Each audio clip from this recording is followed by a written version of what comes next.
kamikanikaw ay natapos na natin yung Kawasaki Barako na nire-restore natin. Hindi ko na napakita sa inyo yung mga proseso kasi na puno ng ng space yung ating cellphone. Kaya yun, ito na lang yung pinakita ko sa inyo, yung outcome ngayon. Diba dati nakikita ko pa sa inyo kung paano magpintura ng chassis, ng tangke, ng makina. Pinaghiwa-hiwalay natin dati, naubos yung memory o napuno. Kaya yan, ito na lang yung papakita ko sa inyo, yung outcome nung natapos natin. Ito nga pala yung dating itsura yan nasa screen. Tapos ito na siya ngayon mga kamikaniko yan. Ikagala ko kayo mga kamikaniko. Yan, ito na yung natapos natin mga kamikaniko. Dati, nag-iba nga palang sticker nito mga kamikaniko kasi yung dating sticker wala tayong makuhanan. Yan. Kaya ngayon yan lang yung nabili ko kaya medyo blurred. Nasa sa sticker din kasi wala yung dati natin kinukuhanan. Tapos yung kanyang makina, yan. Ito yung makina niya. Lagi ko naman sinasabi, yung mga tornilyo, yan, kailangan natin i-upgrade to. Ito siguro yung kailangan natin pagandahin sa susunod na restore natin. Mag-ano na tayo, aadika na tayo ng pantubog nito mga kamikaniko. Yan. Ito yung dating pipe. Ganito yung kakislap. Nainit, sadyang nangingitim. Pero ito siya ngayon. Mga nire-paint natin. Ito mga bili lang natin sa Facebook o tsaka sa TikTok. Tsaka sa Shopee. Marami.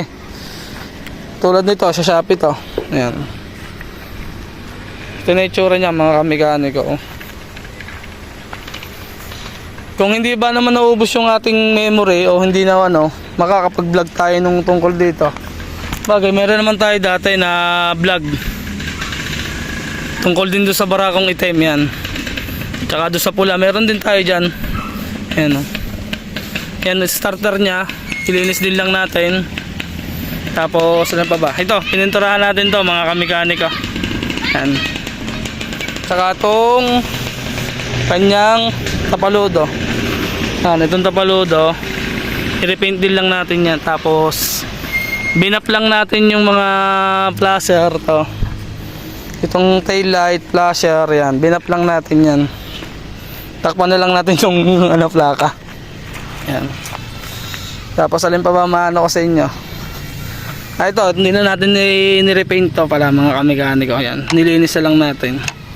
Siguro pagka ito yung kailangan natin pagandahin, yung mga ganito ba? Yung mga galvanized, kailangan natin siyang maibalik sa dati. Tulad nitong mga yan.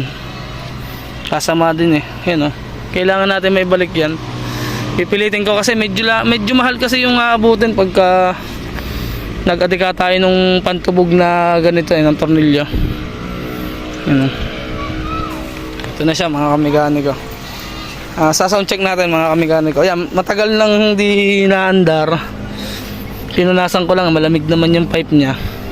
Start natin. Naka-plaster pa. Nirepaint din natin to mga kamikaniko. Yan, lahat pala nga yan ito pa yan, ito nirepaint natin. Start natin, syempre kailangan ng choke. Ibang ko ba sa barako pagkahirap buhayin si starter pagka di naka-choke. Yan, ayaw pa. Wala, tutok muna. Yan.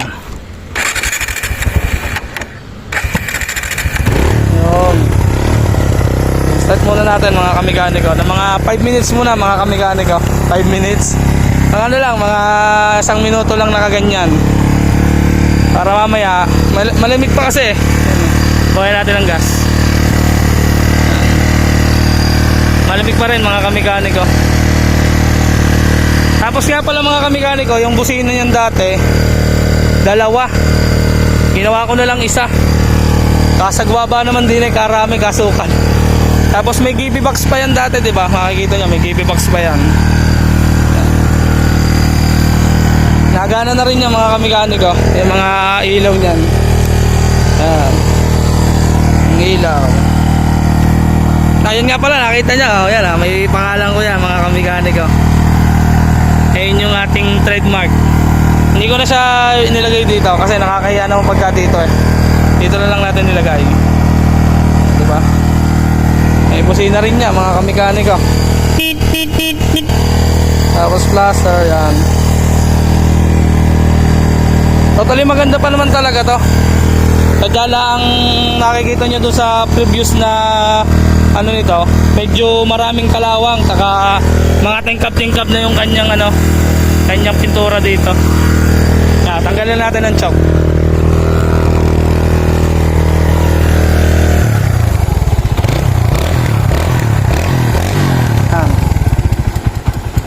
Yan, okay na siya mga kamekaniko. Tapos mga kamekaniko nga pala, ito ay binili din lang natin, original to. Yan, turig to mga kamekaniko. Hindi ako nagkakabit ng local na handle grip kasi pangit kasi yung local. Tapos yung gasket nito, ito nga pala, yan, ito mga o-ring nito mga kamekaniko. O-ring, top gasket, base gasket, clutch gasket, original yan mga kamekaniko. Hindi tayo magkakabit ng ano, kasi tinanggal ko yan. Tinanggal ko tong mga crankcase na to, saka tong head, saka block. Hindi ko kakabitan ng local, original para mas maganda mga kamekaniko.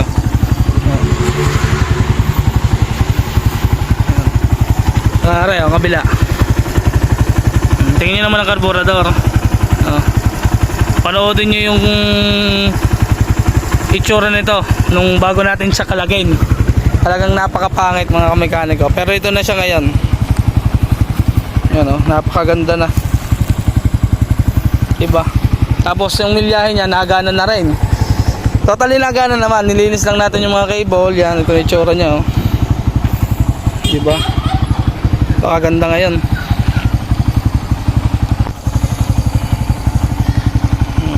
Sana matuwa yung may-ari nito. Ang may-ari nga pala nito mga kamekaniko ay tiga San Mama yun? Hindi pa ba? San Juan mga kamekaniko, tiga San Juan, Batangas. Yan. Nagpa-schedule si sir sa atin. Yan. Yung kanyang tangke oh. Napakaganda. Diba? Parang standard din oh. Meron din sticker. Ayan oh. Ang hindi ko lang nailagay na sticker, yun nandito. Yan sa cover ng kadena. Hinahanap ko kay sir yung cover ng kadena. Sabi niya wala na daw. Hindi dinala. Pati nga yung cowling hinahanap ko para mapinturahan o mailagay din natin. Para talagang mukhang stock siya mga kamekaniko. Pero maganda na naman ang kanilabasan oh. Diba? Ayan, bibigyan ko yung ng kapirasong montage. Montage natin mga kamekaniko. 1, 2, 3 into the 4. Snoop Doggy Dogg and Dr. Dre is at the It's like this and like that and like this and it's like that and like this and like that and it's like. So ayun, napakita ko na sa inyo mga kamekaniko yung montage nitong natapos natin na ni-restore o ni-repaint. Pero may ni-restore din tayo dyan tulad ng side stand, mga bulok-bulok yun eh. Ayun, may mga ni-repair tayo. Pero lahat pininturahan natin, almost lahat ipininturahan yan. Yung alin pa ba ni-restore natin dito? Yun lang, side stand tsaka yung double stand. Kasi mga bulok na mga kamekaniko. Tapos ito pala, itong kanyang apakan. So, lahat i-repaint na lang mga kamekaniko. Ni-repaint na natin lahat. Yan. Tapos okay na yan mga kamekaniko. Yan, sa mga gusto nga palang paano di yan, magpa-restore mga kamekaniko, di-schedule tayo. Karami din po natin ginagawa eh. Kaya po schedule tayo ngayon mga kamekaniko. Yan. Doon nga pala sa mga din nagtatanong sa akin dito, sa mga nagtatanong dito sa ating YouTube channel, hindi ako nakakapag-reply kasi ang dami kong nire-replyan sa page. May page pa tayo, may TikTok pa, yan. Ang dami nagre-reply kaya hindi tayo makapag-reply sa inyong lahat mga kamekaniko. Yan. Eh di yan, di pipilitin ko naman na kayo i-replyan lahat isa-isa. Ito, medyo natagalan na. Ulitin ko, medyo natagalan kasi itong barakong to. Yan. Ayan, kaya nagpapasensya din ako doon sa may-ari ng barakong to. Kasi medyo natagalan nga siya. Inabot ng 1 buwan bago nabuo mga kamekaniko. Ayan. Eh paano mga kamekanika, di hanggang dito na lang ang aking vlog. Salamat sa inyo, di yun. Lalo ko pang gagalingan sa aking pagre-restore at saka sa pagre-repaint. Para yan. Okay, peace out.